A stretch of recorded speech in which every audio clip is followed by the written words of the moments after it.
इस वीडियो में हम लोग लाभ और हानि से संबंधित एक क्वेश्चन को सॉल्व करना सीखेंगे। ठीक है। इससे पहला वीडियो में हम लोगों ने क्या किया था, लाभ और हानि का जो बेसिक्स है उसके बारे में मैंने आप लोगों को बताया था। अगर आप वो पहला वीडियो नहीं देखे हैं तो आप वो वीडियो जाके पहले देख सकते हैं। ठीक है। और मैं इसमें भी थोड़ा आपको बता देता हूँ। ठीक है। आपका क्रय मूल्य मतलब खरीदा हुआ मूल्य को क्रय मूल्य बोलते हैं। विक्रय मूल्य मतलब जिस मूल्य पर बेचा जाता है उसको विक्रय मूल्य बोलते हैं। ठीक है। लाभ आपका तभी होता है जब आपका क्रय मूल्य और विक्रय मूल्य में आपका विक्रय मूल्य ज़्यादा रहे। ठीक है। मतलब कम में खरीदेंगे, ज़्यादा में बेचेंगे तो आपको लाभ होगा। उसी प्रकार से जब आपका विक्रय मूल्य कम रहता है और क्रय मूल्य ज़्यादा रहता है तो आपको हानि होता है। कहने का मतलब आप ज़्यादा में खरीद लिए और कम में बेचेंगे तो आपको हानि होता है। ठीक है। तो आपको जब लाभ निकालना रहेगा तो क्या करेंगे, आप विक्रय मूल्य घटाओ क्रय मूल्य करेंगे तो आपको लाभ मिल जाएगा। उसी प्रकार से आपको जब हानि निकालने का रहेगा तो आप क्रय मूल्य घटाओ विक्रय मूल्य करेंगे तो आपको हानि मिल जाएगा।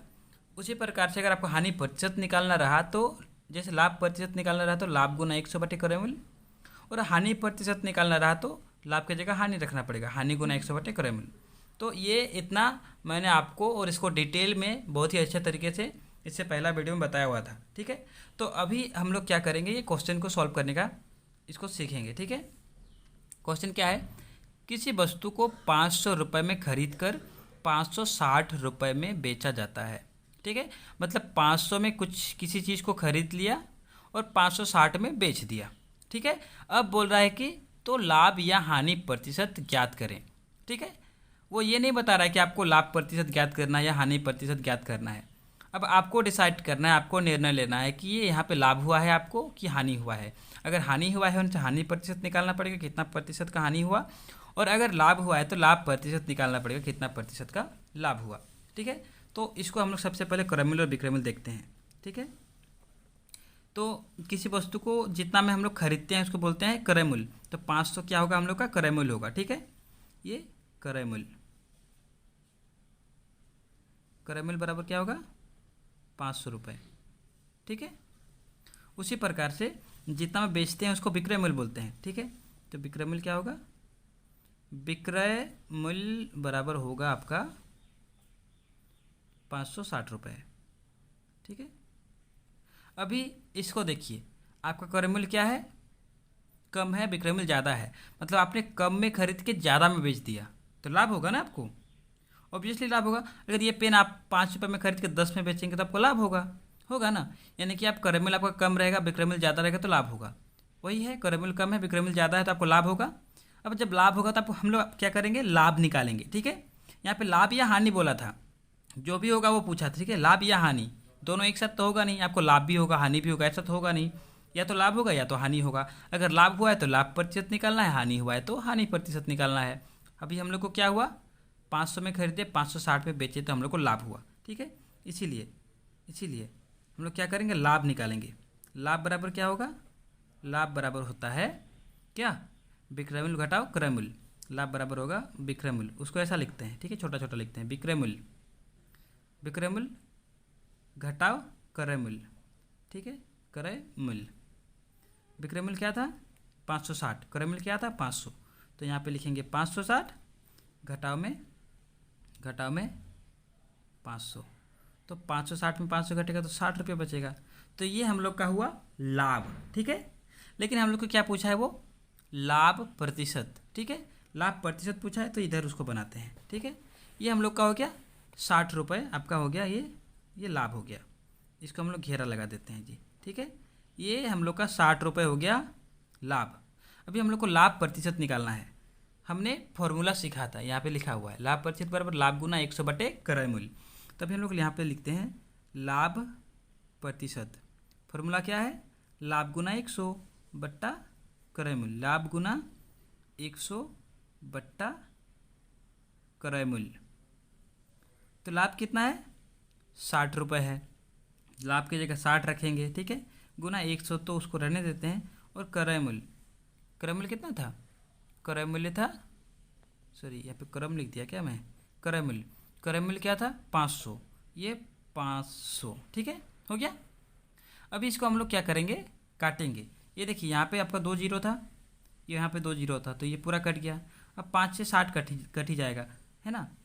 5 एका 5, एक बचा, उधर लेके गए तो 10 बना, 5 दूना 10, यानी कि आपका ये 12%। ठीक है, 12% लाभ हुआ, ये आपका हो जाएगा आंसर।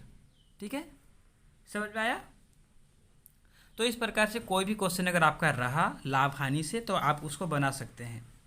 ठीक है, आपको ध्यान में क्या रखना है, जिस दाम में खरीद रहे हैं, ठीक है, उसको हम लोग बोलते हैं क्रय मूल्य।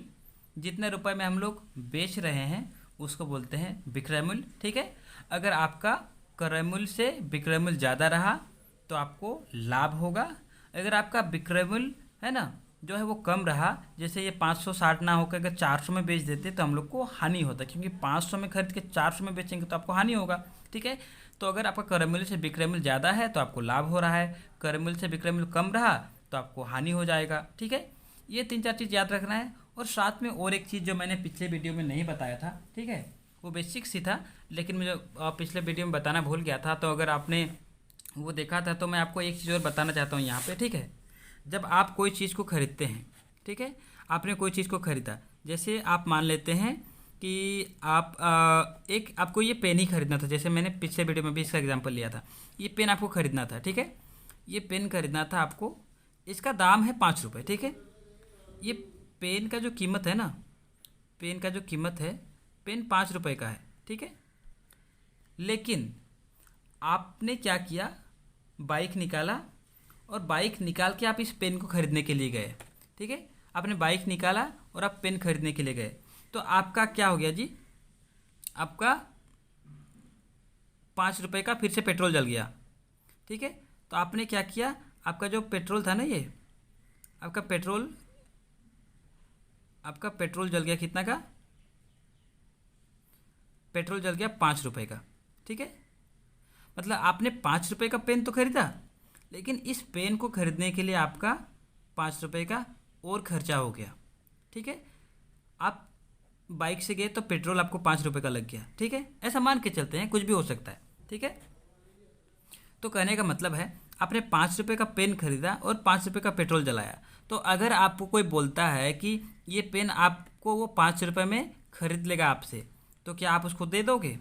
और अगर आप दे दोगे तो आपको हानि हो जाएगा, क्योंकि अब आपके लिए इस पेन का कीमत 5 रुपये नहीं रहा, अब आपके लिए इस पेन का कीमत 10 रुपये हो गया है, क्योंकि 5 रुपये तो आपने पेन के लिए गंवाया और 5 रुपये आपने इसको लाने के लिए, इसको खरीदने के लिए आपने 5 रुपये फिर से खर्चा किए हैं, तो आपके लिए इस पेन का कीमत क्या होगा, 10 रुपये होगा। ठीक है, तो इस प्रकार से जब हम लोग किसी चीज़ को खरीदते हैं और उसको खरीदने के लिए जब हम लोग कोई दूसरा खर्चा करते हैं तो उसको बोलते हैं ऊपरी व्यय। ठीक है, उसको बोलते हैं ऊपरी व्यय। ठीक है, ऊपरी व्यय बोलते हैं। और आपका क्या होगा, क्रय मूल्य बराबर क्या होता है, क्रय मूल्य बराबर क्या होता है, क्रय मूल्य बराबर क्या होगा आपका, क्रय मूल्य मतलब वस्तु का मूल्य। ठीक है, क्रय मूल्य में क्या होगा, वस्तु का मूल्य प्लस में ऊपरी व्यय जोड़ेंगे। ठीक है, तो अब आपके लिए इस पेन का क्रय मूल्य सिर्फ 5 रुपये नहीं है, आपके लिए इस पेन का क्रय मूल्य होगा, वस्तु का जो मूल्य है यानी कि पेन का जो मूल्य है 5 रुपये, प्लस जो आपने ऊपरी व्यय किया 5 रुपये, तो 10, यानी कि अब आपके लिए इस पेन का जो क्रय मूल्य होगा वो होगा 10। ठीक है, समझ में आया? तो अगर कोई क्वेश्चंस रहता है, जैसे उसमें आपको बोलेगा कि कोई भी आदमी है, ठीक है, कोई व्यक्ति किसी चीज़ को खरीदता है 100 रुपये में, ठीक है, और उसमें उसको ऊपरी पे 20 रुपये लग जाते हैं। ठीक है, और वो 120 में बेच देता है। आप सोचेंगे कि 100 में खरीद के 120 में बेच दिया तो प्रॉफिट हो जाएगा, होगा ना, जबकि वो 100 में खरीदा, 20 रुपये जो ऊपरी व्यय लगा है उसको भी आपको क्रय मूल्य में जोड़ना है। ठीक है, तो ये चीज़ मेरे को बताना था जो मैंने पिछले वीडियो में नहीं बताया था, तो उम्मीद करता हूँ आपको समझ में आया होगा। ठीक है, ये कॉन्सेप्ट आपको, ठीक है, अगर ऐसा कोई क्वेश्चंस रहता है, ठीक है, तो आप उसको आसानी से बना सकते हैं।